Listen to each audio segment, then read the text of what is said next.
محترم حضرات و خواتین، تعلیم کا آغاز ہو رہا ہے۔ سب سے پہلے آداب تعلیم کا لحاظ کرتے ہوئے تعلیم کی طرف متوجہ ہو جائیں۔ پورے دھیان سے سننا، عمل کی نیت سے سننا اور تبلیغ کی نیت سے سننا، یعنی سنی ہوئی باتیں دوسروں تک پہنچانے کے جذبے سے سننا۔ چند خاص آداب تعلیم ہیں۔ امید ہے کہ آپ حضرات ان آداب کا ضرور خیال رکھیں گے۔ جزاکم اللہ۔ بسم اللہ الرحمن الرحیم۔ شب برات کی حقیقت۔ شعبان کا مہینہ شروع ہو چکا ہے اور اس ماہ میں ایک مبارک رات آنے والی ہے جس کا نام شب برات ہے۔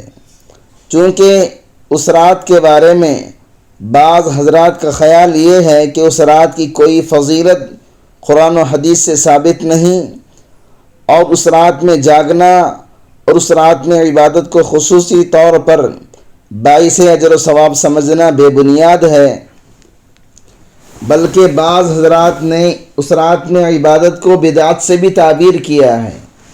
اس لیے لوگوں کے ذہنوں میں اس رات کے بارے میں مختلف سوالات پیدا ہو رہے ہیں، اس لیے اس کے بارے میں کچھ عرض کر دینا مناسب معلوم ہو رہا ہے۔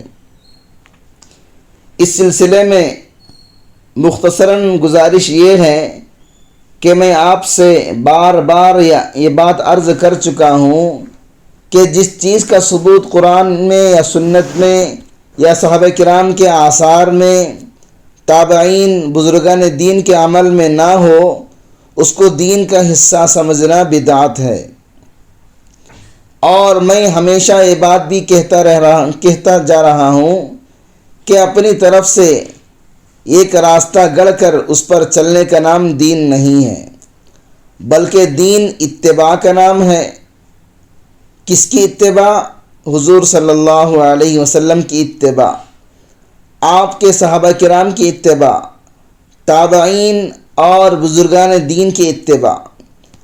اب اگر واقعتاً یہ بات درست ہو کہ اس رات کی کوئی فضیلت ثابت نہیں، تو بے شک اس رات کو کوئی خصوصی اہمیت دینا بدعت ہوگا۔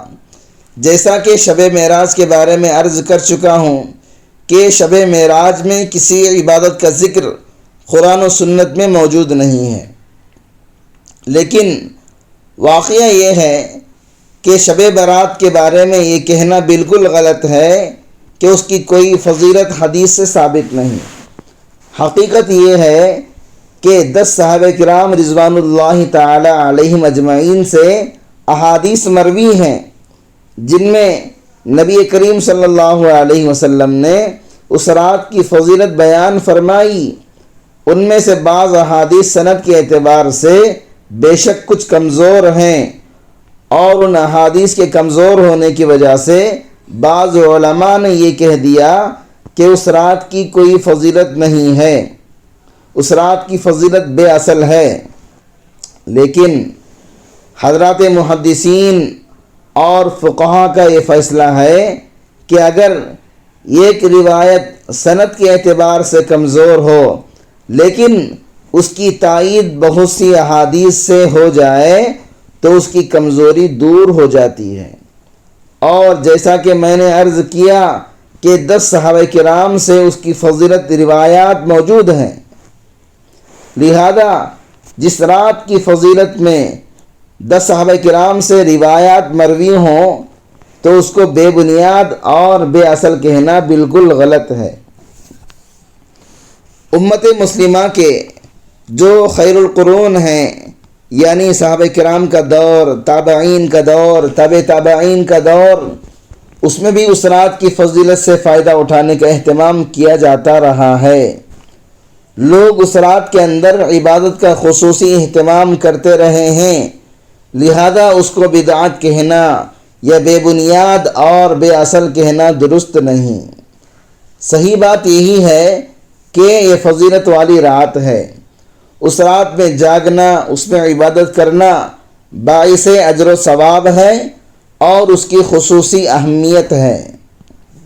البتہ یہ بات درست ہے کہ اس رات میں عبادت کا کوئی خاص طریقہ مقرر نہیں کہ فلاں طریقے سے عبادت کی جائے، جیسے بعض لوگوں نے اپنی طرف سے ایک طریقہ گڑھ کر یہ کہہ دیا کہ شب برات میں اس خاص طریقے سے نماز پڑھی جاتی ہے، مثلا پہلی رکعت میں فلاں صورت اتنی مرتبہ پڑھی جائے، دوسری رکعت میں فلاں صورت اتنی مرتبہ پڑھی جائے، وغیرہ وغیرہ۔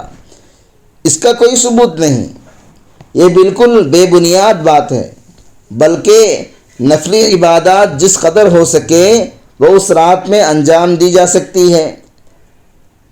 نفلی نمازیں پڑھیں، قرآن کریم کی تلاوت کریں، ذکر و اذکار کریں، تسبیح پڑھیں، دعائیں مانگیں، یہ ساری عبادتیں اس رات میں کی جا سکتی ہیں، لیکن کوئی خاص طریقہ ثابت نہیں۔ اس رات میں ایک اور عمل ہے جو ایک روایت سے ثابت ہے، وہ یہ کہ حضور نبی کریم صلی اللہ علیہ وسلم جنت البقیع میں تشریف لے گئے۔ اب چونکہ حضور صلی اللہ علیہ وسلم اس رات میں جنت البقیع تشریف لے گئے تھے، اس لیے مسلمان اس بات کے اہتمام کرنے لگے کہ شب برات میں قبرستان جائیں، لیکن حضرت مفتی شفیع صاحب ناظرین کرام، اس دینی اور ایمانی بیان کو سننے کے دوران ہی اس کو لائک کر دیجئے اور شیئر بھی کر دیجئے تاکہ دوسرے بھی اس سے فائدہ اٹھا سکیں۔ اللہ آپ کو جزائے خیر عطا فرمائے۔ حضرت مفتی شفیع صاحب قدس اللہ سرہ ایک بڑی کام کی بات بیان فرمایا کرتے تھے، ہمیشہ یاد رکھنے والی بات ہے۔ وہ فرمایا کرتے تھے کہ جو چیز رسول اکرم صلی اللہ علیہ وسلم سے جس درجے میں ثابت ہو اسی درجے میں اسے رکھنا چاہیے، اس سے آگے بڑھنا نہیں چاہیے۔ لہذا ساری حیات طیبہ میں رسول کریم صلی اللہ علیہ وسلم سے ایک مرتبہ جنت البقیع میں جانا مروی ہے کہ آپ شب برات میں جنت البقیع تشریف لے گئے۔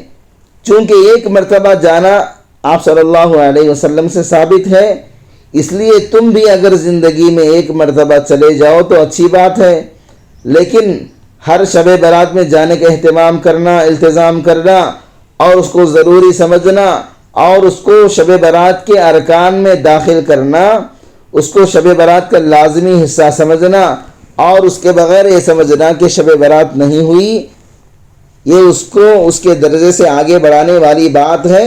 لہذا اگر کبھی کوئی آدمی اس نقطۂ نظر سے قبرستان چلا گیا کہ حضور نبی کریم صلی اللہ علیہ وسلم تشریف لے گئے تھے، میں بھی آپ کی اتباع میں جا رہا ہوں، تو انشاءاللہ اجر و ثواب ملے گا، لیکن اس کے ساتھ یہ بھی کرو کہ کبھی نہ بھی جاؤ، لہذا اہتمام اور التزام نہ کرو، پابندی نہ کرو۔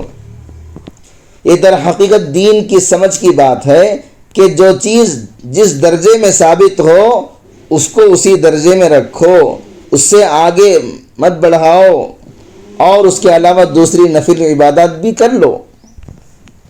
میں نے سنا ہے کہ بعض لوگ اس رات میں اور شب قدر میں نفلوں کی جماعت کرتے ہیں۔ پہلے صرف شبینہ باجماعت ہوتا تھا، اب سنا ہے کہ صلاۃ التسبیح کی جماعت ہونے لگی ہے۔ یہ صلاۃ التسبیح کی جماعت کسی طرح بھی ثابت نہیں، ناجائز ہے۔